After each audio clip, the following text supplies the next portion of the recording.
Assalamualaikum warahmatullahi wabarakatuh. Halo anak-anak semuanya. Nah, kita kembali lagi ya di video pembelajaran spreadsheet, dan video kali ini akan melanjutkan video sebelumnya tentang jurnal umum pada spreadsheet. Nah, berarti setelah jurnal umum kita akan masuk ke buku besar. Nah, sekarang kita akan mulai untuk mengerjakan buku besar untuk CV Angkasa. Oke, langsung saja kita mulai videonya. Baik anak-anak, sekarang di sini Ibu sudah punya satu sheet, yaitu untuk buku besar Aktiva Lancar. Jadi, untuk mempermudah kita dalam pembuatan buku besar, kita bisa membagi buku besarnya berdasarkan kelompok-kelompoknya ya. Jadi, misalnya ada buku besar Aktiva Lancar, ada buku besar Aktiva Tetap, Utang Lancar, lalu ada modal, pendapatan, dan lain sebagainya. Nah, di sini Ibu udah ada di sheet keempat ya. Jadi Ibu sudah mengganti nama sheet keempat menjadi BB Aktiva Lancar. Yang pertama harus kamu buat adalah di sini ada kopnya. Karena kita melanjutkan CV Angkasa, jadi kita langsung tulis aja di sini CV Angkasa, di bawahnya buku besar. Itu ya. Nah, kemudian yang harus kita lakukan adalah kita harus menulis nomor akun. Tapi yang harus kamu ingat adalah penulisan kata nomor akun itu dia harus konsisten dari awal jurnal umum. Sekarang kita cek jurnal umum ya. Kita buka sheet jurnal umum. Nah, di sini jurnal umum penulisan nomor akun di sini kan nomor titik akun. N-nya kapital, A kapital. Ya, jadi harus sama persis gitu. Kalau misalnya beda, nanti dia nggak akan bisa masuk rumus. Kalau kamu bingung nanti gimana, takutnya salah, kamu boleh mengcopy aja dari sini, dari C6, kamu copy, lalu kamu ke sheet buku besar. Di D3 ini kamu paste, tapi kalau misalnya supaya nggak berwarna, paste-nya itu paste spesial ya. Jadi kamu pilih ke sini nih, tanda panah drop down ini, kamu pilih yang nih, values. Jadi ntar hasilnya seperti ini. Itu ya. Nah, di bawahnya, di sel D4, kamu tulis nomor akun pertama. Nah, sekarang kita cek di daftar akun. Oke, akun pertama adalah akun kas, yaitu nomor akunnya 1101 ya. Sekarang kita kembali ke buku besar, berarti kita tulis aja di sini 1101. Oke, nah sekarang kita akan menuliskan, jadi dari nomor akun ini sebenarnya nama akunnya itu apa gitu ya. Untuk penulisan nama akun di sini kita langsung aja menggunakan rumus VLOOKUP. Ya, pertama letakkan kursor kamu di B5 sini, lalu kita ke insert function. Kita pilih VLOOKUP. Nah, ada seperti ini. Untuk lookup value-nya kita menggunakan kode ya, nomor akun. Kemudian table array-nya, nah ini bank data kita dari mana, yaitu di daftar akun. Kalau kamu belum memberikan name box, berarti jangan lupa diabsolutkan ya.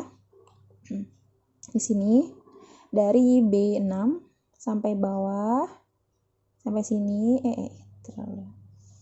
nah sampai sini, lalu kita absolutkan. Nah, call index number-nya, ingat nama akun letaknya ada di kolom kedua. Ya, jadi call index number kita isi 2 dan range lookup-nya kita pilih false. Oke. Nah, muncul ya, berarti dia memang kas. Tuh. Nah, sekarang kita akan membuat tabel buku besarnya. Nah, tabel buku besarnya itu dia hampir sama seperti jurnal umum, cuma ditambahkan lagi kolom saldo. Jadi, ada dua cara dalam pembuatan buku besar, dalam pembuatan tabelnya. Yang pertama adalah kamu copy saja dari sini, kamu copy, lalu kamu paste langsung, ya, kayak gini.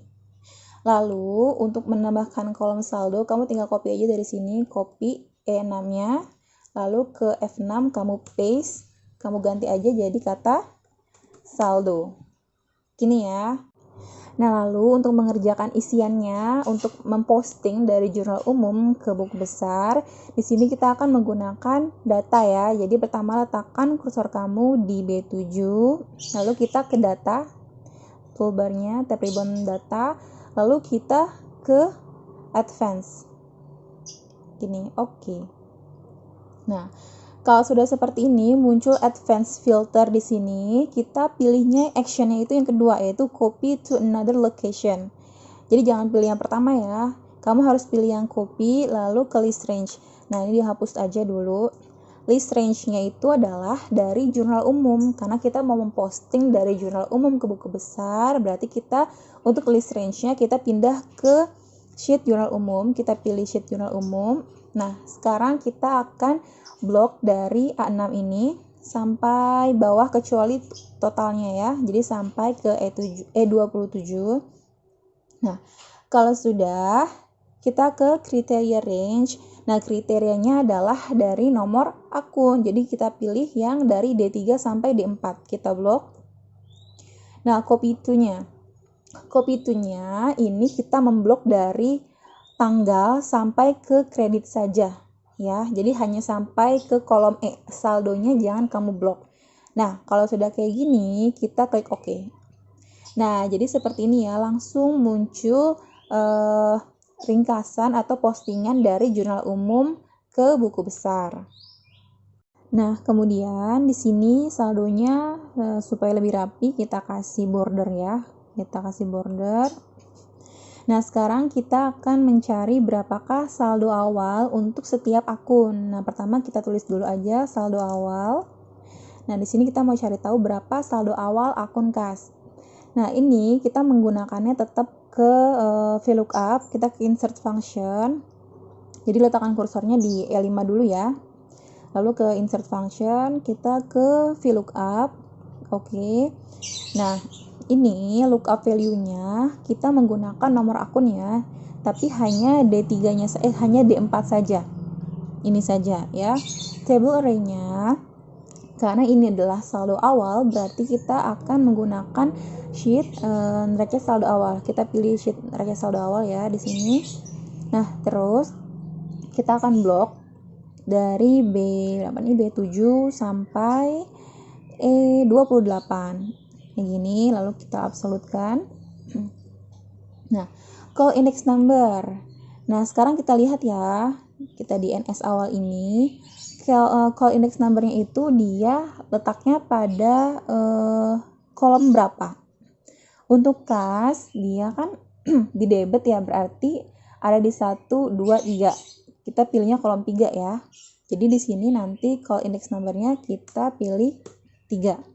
Tapi anak-anak, kamu harus hati-hati untuk akun-akun yang letak NS-nya itu saldo awalnya ada di pada kredit, berarti call index number-nya bukan 3 ya, tapi 4 ya, karena dia ada pada kolom keempat. 1, 2, 3, 4. Jadi kamu harus perhatikan untuk akun yang saldo awalnya terletak pada kolom kredit, untuk call index number-nya dia bukan 3 tetapi dia 4 ya, jangan sampai lupa. Nah, sekarang range lookup-nya tetap false. Kita pilih OK. Nah, jadi saldo awalnya ada berapa ini? Ada 18 juta ya. Nah, oke, sekarang kita akan menghitung saldonya. Ya, kita lihat saldonya. Untuk saldo pertama itu rumusnya adalah, perhatikan, sama dengan saldo awal yaitu E5. Nah, karena dia adalah kas itu kan saldo normalnya debit ya. Debit. Nah, debit itu berarti kalau dia debit ketemu debit berarti ditambah, ketemu kredit berarti dikurang. Jadi sama dengan E5, kan dia debit tadi ya, ditambah saldo debit berarti D7 dikurangin saldo kredit yaitu E7. Lalu enter. Itu yang pertama. Nah, ini belum bisa kita tarik ya, karena dia masih menggunakan saldo awal. Sekarang kita akan menghitung untuk saldo yang kedua. Saldo yang kedua itu fungsinya agak berbeda ya rumusnya. Sama dengan saldo untuk yang pertama ini di F7. Jadi bukan saldo awal lagi ya. Saldo di F7 ini ditambah dengan ditambah dengan saldo debit yang kedua D8 dikurangi dengan E8 kredit yang kedua. Kita enter. Nah, kalau sudah mengerjakan yang kedua, kita bisa tarik ke bawah.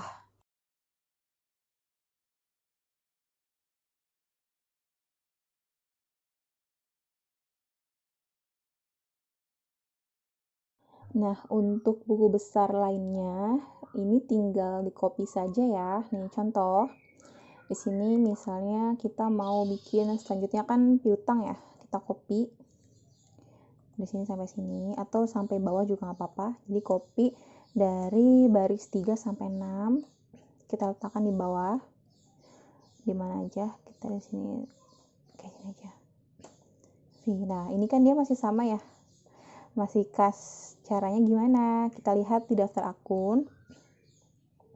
Kalau daftar akun di sini, nah setelah kas adalah piutang usaha dengan nomor akunnya 1102. Berarti di buku besar di nomor akun ini kita ganti aja jadi 1102. Enter. Nah, langsung ya berubah jadi piutang usaha dan saldo awalnya juga berubah menjadi saldo awal piutang usaha. Jadi kayak gitu ya. Nah, untuk selanjutnya tinggal menggunakan cara yang sama seperti tadi. Oke anak-anak, jadi seperti itulah cara mengerjakan buku besar. Insya Allah sangat mudah. Untuk yang kredit jangan lupa diperhatikan seperti yang sudah Ibu jelaskan tadi. Jadi seperti itulah video untuk buku besar. Selanjutnya kita akan masukkan raja saldo di video berikutnya. Wassalamualaikum warahmatullahi wabarakatuh.